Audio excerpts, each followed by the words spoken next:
Olá, hoje a gente vai mergulhar numa história fascinante que atravessa séculos, o caso de Laudemira. É uma jornada e tanto que fala de poder, de arrependimento e principalmente daquela busca por reparação.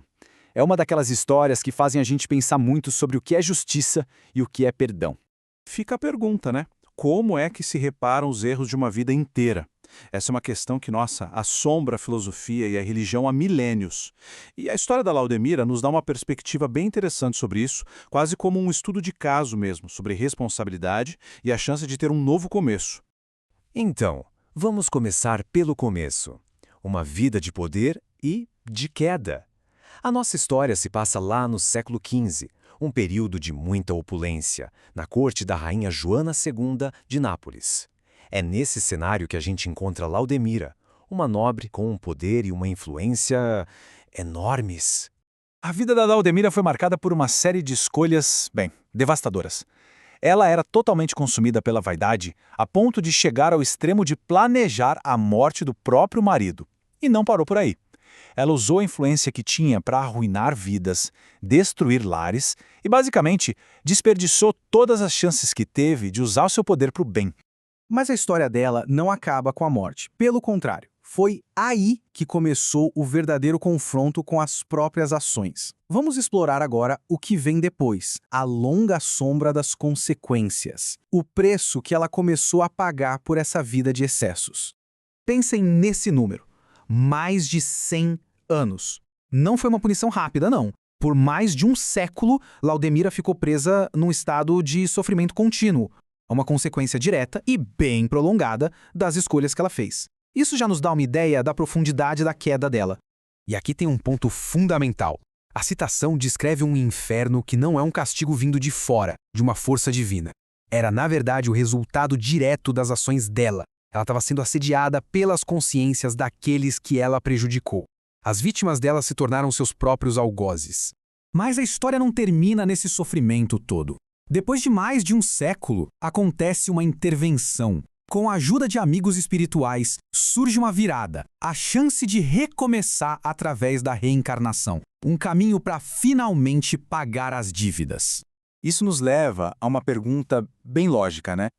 Se a situação dela já era terrível, por que voltar para um corpo físico? Qual seria o sentido de voltar para a Terra, o palco dos crimes dela, e arriscar sofrer ainda mais? A resposta para isso revela um mecanismo de reparação bem fascinante. E aqui está o ponto crucial. A reencarnação não é só uma continuação da punição, é uma oportunidade de reparação. A fonte descreve isso como um plano de pagamento. Em vez de pagar toda a dívida de uma vez, ela tem a chance de quitar aos poucos, reencontrando seus antigos credores em novas vidas para acertar as contas. E o que torna essa renovação possível? A citação aponta para um mecanismo-chave, a bênção do ouvido temporário. O esquecimento do passado não é uma falha, mas uma ferramenta. Permite um novo começo, uma chance de agir diferente, sem aquele peso esmagador da culpa e da memória de cada erro cometido. Só que esse processo de reparo não é nada fácil, está longe de ser uma linha reta. Laudemira reencarnou 4 vezes, e cada uma dessas vidas foi uma verdadeira batalha, com avanços, mas também com recaídas bem dolorosas. Esse slide aqui mostra perfeitamente essa dualidade da jornada dela. De um lado, a gente vê o progresso. Em vidas de sofrimento e humilhação, ela levou golpes duros no orgulho e começou a pagar seus débitos. Mas do outro lado, a gente vê a recaída. Os velhos instintos, como a raiva, a aversão, voltaram com tudo e levaram ela a cometer novos erros, contrair novas dívidas.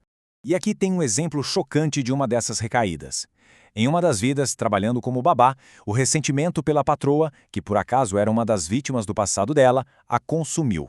E num ato de vingança, ela afogou a filha pequena da mulher. Isso mostra como, mesmo no caminho da reparação, os velhos padrões, as piores tendências, podem ressurgir com uma força total.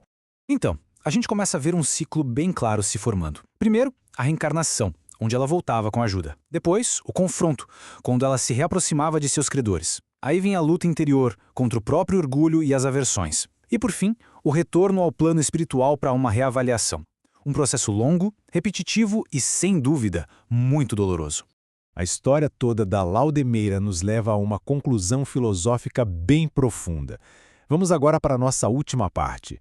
A ideia de que o inferno, na verdade, é uma construção pessoal. Uma lição sobre justiça e, principalmente, sobre responsabilidade. Isso levanta uma questão que é essencial. Com tanto sofrimento, será que alguém está condenado ao abandono eterno? A ideia de estar completamente só diante de consequências tão severas é assustadora. Mas a fonte nos dá uma resposta que, olha, é surpreendentemente reconfortante. A mensagem central é de interconexão e amparo. A ajuda divina, segundo o texto, não vem de cima, mas de lado. O Criador atende a criatura por intermédio das próprias criaturas. O que isso quer dizer? Que a ajuda chega através de outras pessoas, garantindo que ninguém, por mais profundo que esteja o erro, esteja de fato abandonado. Isso nos traz a ideia talvez mais poderosa dessa análise. O texto faz uma distinção bem clara. A vida, o terreno, é a criação de Deus, mas o inferno é obra nossa. Não é um lugar para onde a gente é enviado, mas uma construção que nós mesmos erguemos com nossas ações. Portanto, a responsabilidade de desmontar essa construção também é toda nossa. E a gente termina com essa reflexão: se o inferno é obra nossa, como é que se constrói o paraíso? Se somos os arquitetos do nosso próprio sofrimento, a lógica sugere que também temos as ferramentas para construir a nossa própria paz.